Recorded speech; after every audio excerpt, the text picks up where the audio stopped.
6 তারিখ হচ্ছে সকাল সম্ভবত 9:30টার দিকে বাস ছিল ভাইয়ার। তো বাসে হলে আসতে আসতে প্রায় 4:30টার মতো বেজে গেছিল।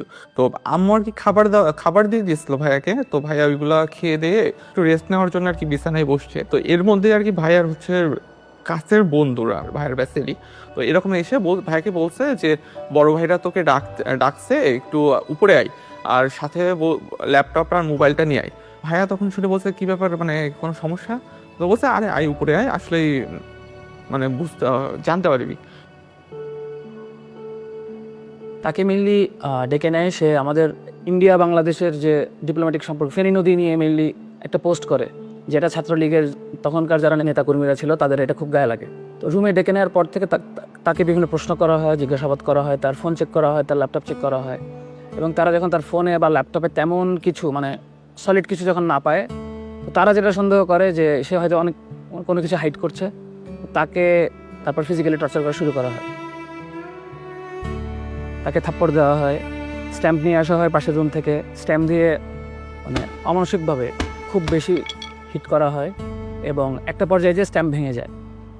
এর কিছুক্ষণ পরে আবার আরেকটা স্ট্যাম্প নিয়ে তাকে মারা হয়। তো সে একটা সময় পর সে যে মাটিতে লুটিয়ে পড়ে, সে বমি করে।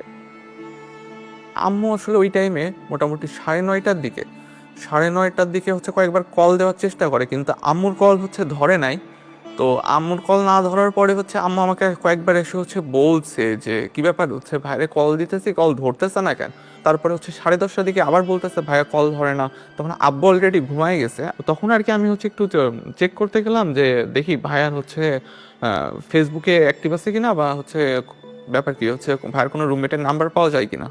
তো তখন আর কি ঢুকতে যেয়ে দেখি ফেসবুকে অ্যাক্টিভ, আর আমি ভাবলাম যে যেহেতু ফেসবুকে অ্যাক্টিভ আছে মনে হয়, তার মানে হয়তো মোবাইল চালাইতে চালাইতে মনে হয় ঘুমাই গেছে, যেহেতু অনেক টায়ার্ড।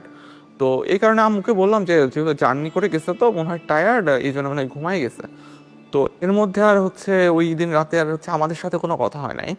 তাকে মোটামুটি মারতে মারতে তার তলপেটে হিট করা হয়। মৃত্যুর পর আমরা যেটা পরে দেখিয়েছিলাম তার বাড়িতে, তার পুরা 2 হাত 2 পা একদম কালশিটে পড়ে গিয়েছিল। তাকে শরীরে এমন কোনো জায়গা নেই যেখানে তাকে হিট করা হয় না। একটা পর্যায় পর সে যখন একদম খুব বমি করে ফেলে, তাকে ওয়াশরুমে নিয়ে ওয়াশ করা হয়, এরপর আবার রুমে নিয়ে মারা হয়। এই মারের মাঝখানে সে আমাদের যারা ব্যাচমেট ছিল, যাদেরকে সে চিনত, ইভেন তার রুমমেটও ছিল এর মধ্যে, তাদেরকে বিভিন্নভাবে রিকোয়েস্ট করে এবং কনভিন্স করার চেষ্টা করে যে সে আসলে কোনোভাবে কোনো কিছুর সাথে জড়িত না। পরিস্থিতি যখন খুব বেশি খারাপ হয়ে যায়, তারা ফাহাদকে ওয়াশ করে 2011 থেকে 2005 নাম্বার রুমে নিয়ে যায় চ্যাংদোলা করে। 2005-এ নেওয়ার পর তারা ছাত্রলীগের তখনকার নেতাকর্মীরা ঠিক করে যে তাকে যে করেই হোক মানে ডাক্তারের কাছে বা মেডিকেলে নিতে হবে। আবরারকে অ্যারেস্ট করার জন্য তখন অলরেডি পুলিশকে বলে দেওয়া হয়েছিল এবং পুলিশ গেটের বাইরে ওয়েট করছিল। কিন্তু পুলিশকে এই জন্যই তুলে দেওয়া যাচ্ছিল না, কারণ পুলিশ তখন বলেছিল যে হেঁটে যদি আবরার না আসতে পারে তাহলে তারা তাকে রিসিভ করবে না, কারণ তার দায় নিবে না। তারপর যদি কোনো সমস্যা হয় এটার দায় সে নিবে, তারা নিবে না।